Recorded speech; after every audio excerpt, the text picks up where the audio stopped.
Life is meaningless, and what's worse, you get more and more anxious, frustrated, and hopeless the more you look for answers. Existential emptiness is a reality that must be faced rather than a problem that has to be resolved. Cioran's proposal is harsh and unalterable.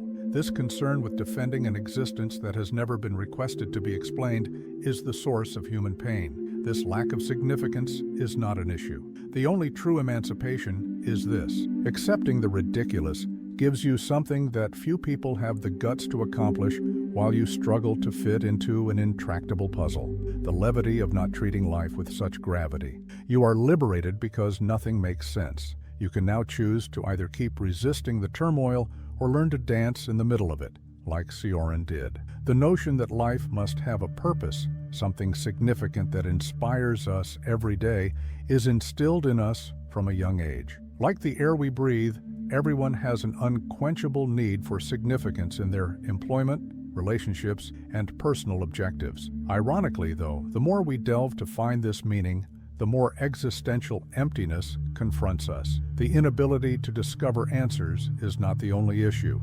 It's the mounting annoyance of being stuck in a seemingly fruitless search. This discrepancy was already brought to light by Emil Cioran, who had a sharp and ruthlessly honest eye. The essence of life just doesn't make sense, and our existential problem starts there. According to Cioran, our failure to accept ourselves as incomplete, split humans, is the cause of our misery. We can only meet each other halfway, he remarked. Additionally, this term captures the everyday suffering of those who are trying frantically to be whole.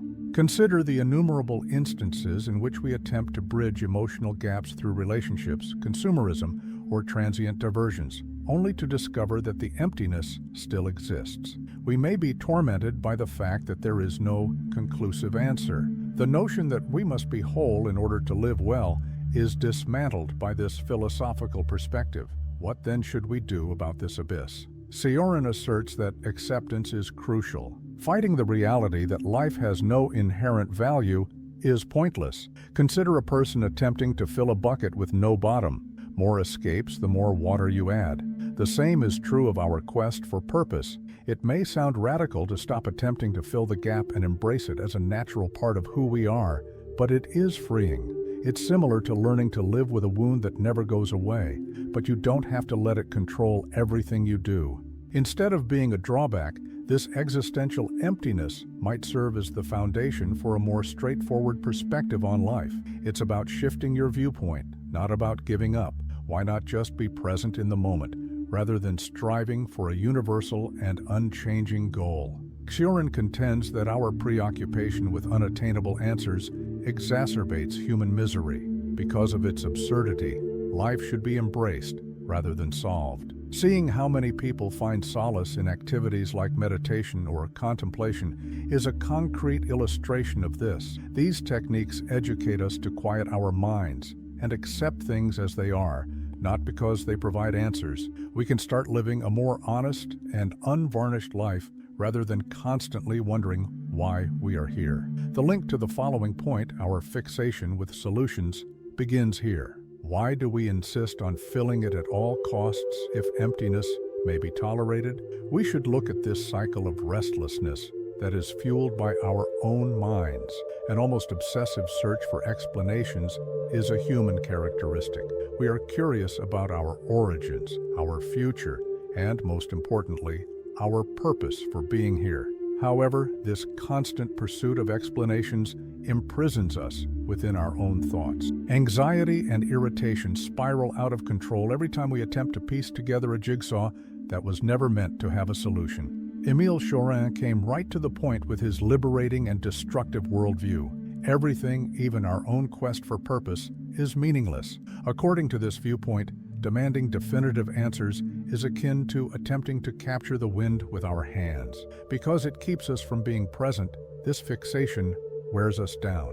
We exist between the regretful past and the unrealistically high ambitions of the future. Consider the suffering that many people experience when attempting to choose their ideal companion or dream job. It's as though life is a huge mystery that must be solved before we can truly experience it.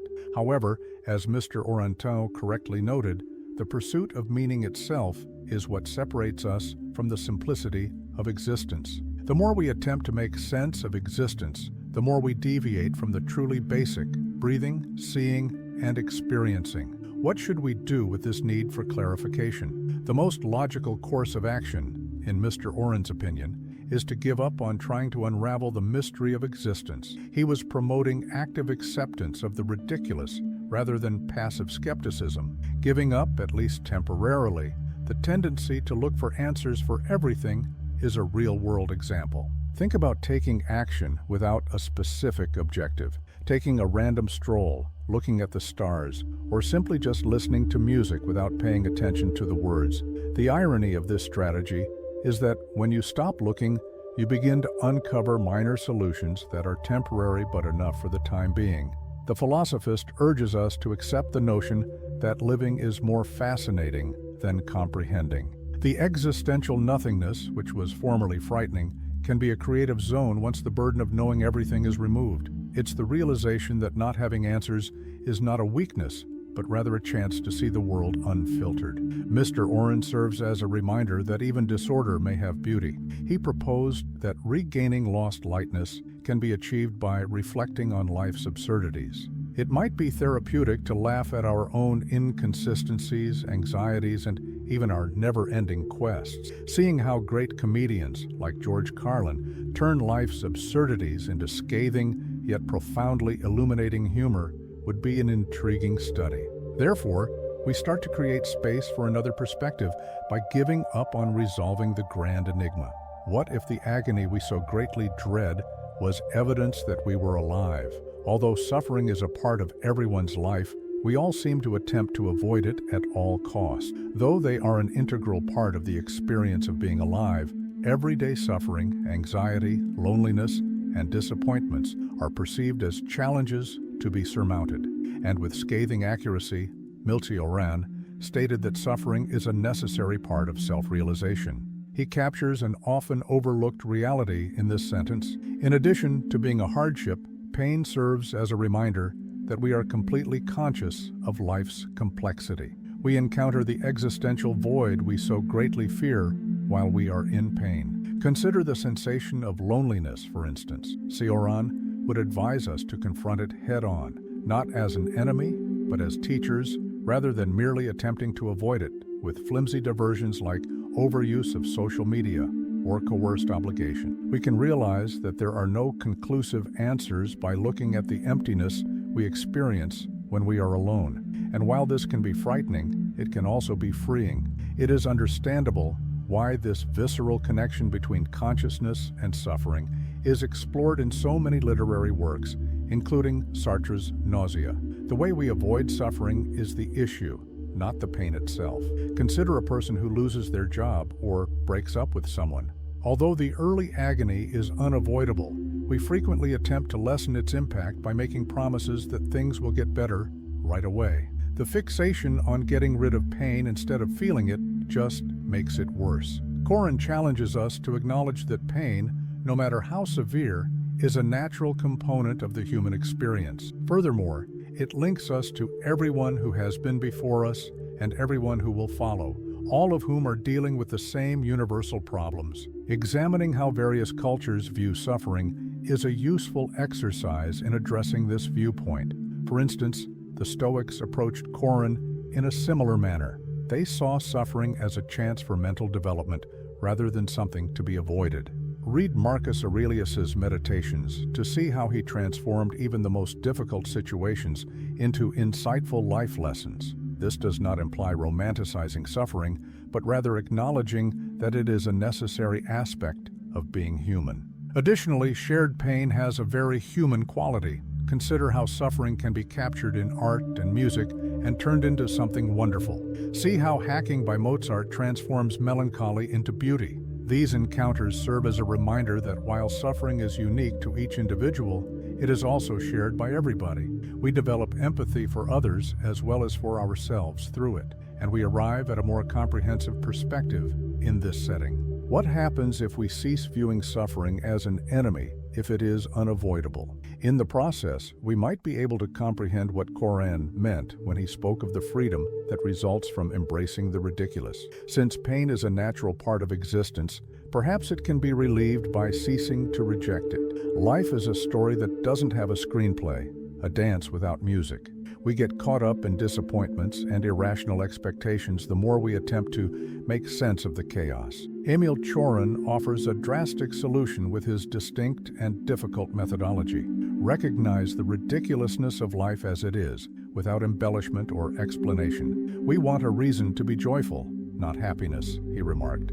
This is when our suffering began. How do you deal with suffering in your daily life? Do you think that accepting it can really bring more freedom, as Cioran proposes? Let me know in the comments. I'd love to hear from you.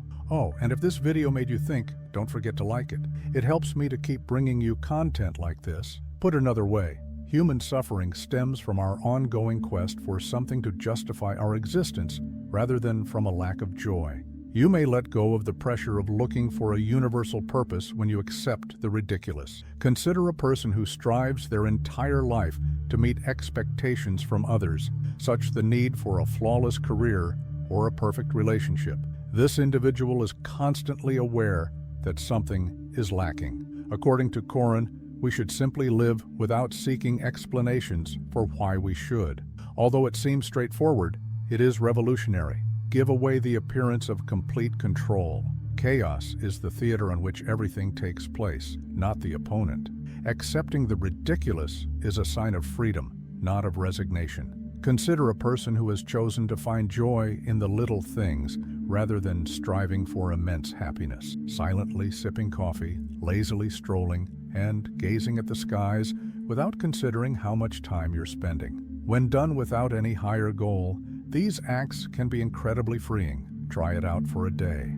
Get go of the notion that you must be active and just be there. Discover ways to make even the most boring things fun. Cioran pushes us to rethink what it means to have a good life. He talks about living simply and without the weight of unachievable aspirations, rather than about attaining a satisfying existence. It's similar to observing a toddler play fluidly without worrying about the game's significance. Accepting the ridiculous enables us to live a more authentic life, where we are more concerned with just being and less with needing to be. This philosophy and humor have a real-world application. It's no accident that great comedians frequently examine life's absurdities in their work.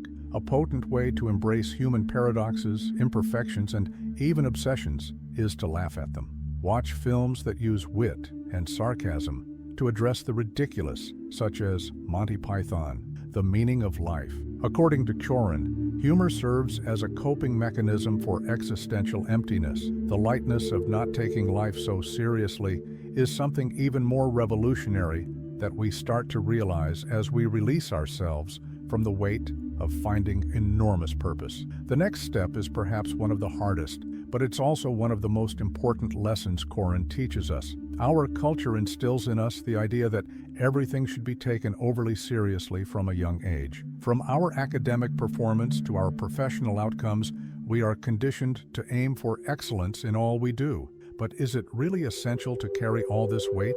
The reverse is suggested by Emil Cioran, who has a keen sense of human sorrow. We can only truly live when we begin to chuckle at the inconsistencies in life. Only comedy and irony, he claimed, can keep us from giving up. We find a respite from the absurdity of life in this detachment, in this capacity to not take things too seriously. Observe how we are suffocated by the pursuit of perfection. How many times have you worried over something that didn't really matter in the end? Maybe a dispute that, looking back, was totally pointless, or a presentation at work that robbed you of sleep. Cioran asks us to view these circumstances with a sense of humor. After all, if failure isn't an unavoidable aspect of the human experience, what is it? Try writing down the most ridiculous things that have ever made you fall asleep as a kind of exercise. The first step to letting go of the burden may be to laugh about them. Learning to laugh at oneself is another way to stop taking life so seriously. How often do we consider our own errors to be the end of the world? According to Cioran, this mindset not only wears us out, but it also deprives us of the flexibility required to handle day-to-day difficulties. Consider those who are able to make their missteps into amusing tales. It's about realizing that we are all the main characters in a cosmic comedy, not about ignoring suffering or failure. Watch stand-up performances by Ricky Gervais, who addresses difficult subjects with comedy that is both casual and thought-provoking if you need inspiration. Letting rid of expectations, both those set by society and those we make for ourselves, is another crucial step in embracing this lightness. Cioran believed that expectations are an unnecessary burden that we bear. Do you want an example? Consider the pressure to have a flawless future plan. Let go of the notion that everything must be planned. Select a straightforward task and complete it without pretense, such as creating a new recipe for the sake of the moment without worrying about whether it will turn out well. As Cioran noted, irony is a means of reducing the burden of life. To survive the ridiculous, we must learn to play with contradictions, both our own and those of the outside world. This idea is brilliantly captured in books like Douglas Adams's The Hitchhiker's Guide to the Galaxy. The cosmos is huge, disorganized, and frequently humorously incomprehensible. Therefore, we create space for even more in-depth contemplation as we start to accept this lightness. The way our dread of dying prevents us from moving forward. What about the end of life, after all? If it doesn't need to be treated with such gravity, we are ready for the next phase of comprehending what it means to exist because of this relationship with finitude. There are few things that make us feel more uneasy than the prospect of dying. We are indoctrinated from an early age to fear it and to steer clear of discussing it, as though ignoring it would somehow negate it. Emil Cioran, however, viewed death as a form of liberty and was always prepared to disarm us with his unwavering vision. You can't live without pain, but you can't live without the possibility of dying, he remarked. In addition to bringing us calm, seeing death as inevitable allows us to value life more truthfully. We are frequently paralyzed by our fear of dying. How many people live in a cocoon of security or put off making big decisions because they are afraid of what might happen? According to Cioran, we can live more lightly if we accept finitude.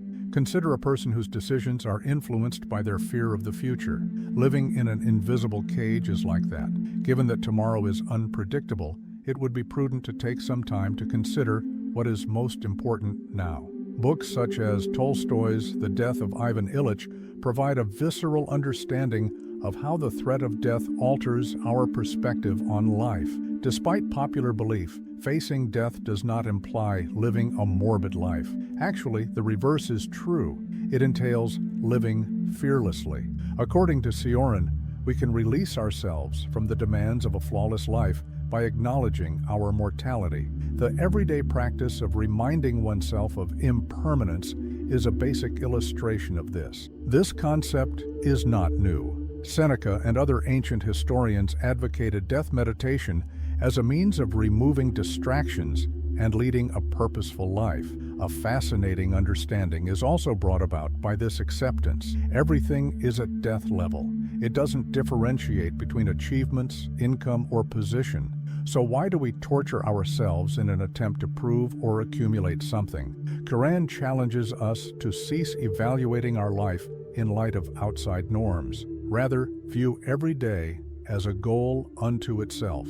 Enjoy the little things, like eating with a loved one or just quietly gazing up at the sky. Even if they are brief, these experiences are more valuable than any desperate need for approval. In his trademark cynicism, Cioran frequently made fun of the way we take life so seriously, as though we were meant to live forever. This spirit is captured in movies like Babette's Feast, which demonstrate that even under the shadow of finitude, the beauty of life may be found in the small moments. Even though it may seem unsettling, laughing at our own mortality is a potent way to accept it.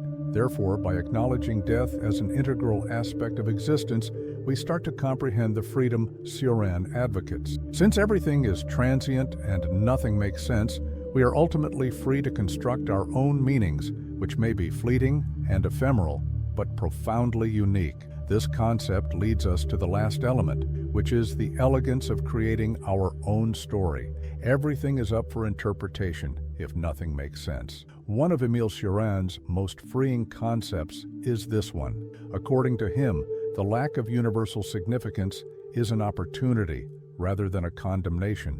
He asserted that complete freedom can only be attained by giving up on the pursuit of universal meanings. This places us in a position where we can write our own stories. In a world where existential emptiness seems to be the only certainty, creating tiny meanings is nothing more human, even though it's not an easy process. Making the simple decision to stop looking for outside approval is the first step in creating your own purpose. Consider all of the objectives you have pursued only because they were right or because someone expected you to. Cioran urges us to defy this reasoning. Ask yourself what truly speaks to you now, rather than pursuing goals that have been placed on you. This could entail picking an apparently pointless pastime, like cultivating a vegetable garden, keeping a journal, or taking up a hobby that has never made sense to anyone but you. It's crucial to keep in mind that coming up with your own meaning involves experimenting rather than figuring out what works. Cioran encourages us to accept the brittleness of our stories. They don't need to be lofty or even dependable. A companionship, a book, or a period of complete quiet can all provide significance. Henry Miller is a fascinating example of a writer who found purpose in creating his works despite the lack of enthusiasm from others. He transformed writing into a way of being without anticipating outcomes. However, there is a paradox associated with this freedom. It requires accountability. No one else can create your meaning if you are the one who does. This may appear oppressive to some people. Others find it to be a relief. Knowing that a lack of universal significance does not equate to apathy is crucial. Instead, it refers to a life that is lived with greater presence and intention. Cioran understood that this process of creating one's own meaning is fleeting, so start small and establish routines that make you feel better, such as reading a few chapters of your favorite book every morning or going for a leisurely walk at the end of the day. He suggests that every moment might have the significance you choose to give it, rather than that you'll discover a definitive solution. Consider the little joys in life that we frequently take for granted. Taking in your favorite music, seeing the sunset, or simply preparing a special meal for yourself.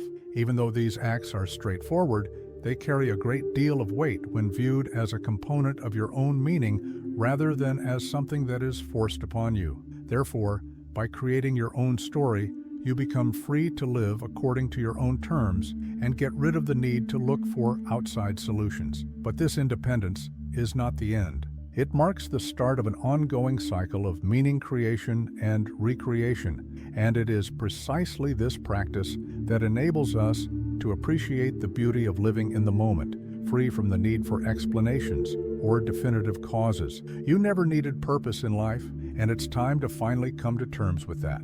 The vision of Emil Cioran is not a cheap comfort, it is an unavoidable fact. You get trapped when you try to arrange the mess that is life. The only way to live truly free is to give up looking for a universal purpose. Everything is nice and nothing makes sense. Existential emptiness is no longer your enemy when you stop battling it. Instead, it becomes the area where you may create something that's truly important to you right now. Now is the moment to act, put this information into practice, release the burden of expectations, and live your life as you see fit. Accepting the ridiculous and deciding that you don't need explanations to exist is the first step toward change. If you've made it this far, I hope this content has inspired deep reflections on how to live more lightly and meaningfully. If you liked it, don't forget to like the video. It really helps the channel grow. And share it with someone who could benefit from this content. Sometimes a message like this can make all the difference in someone else's life. Thanks for watching, and see you next time.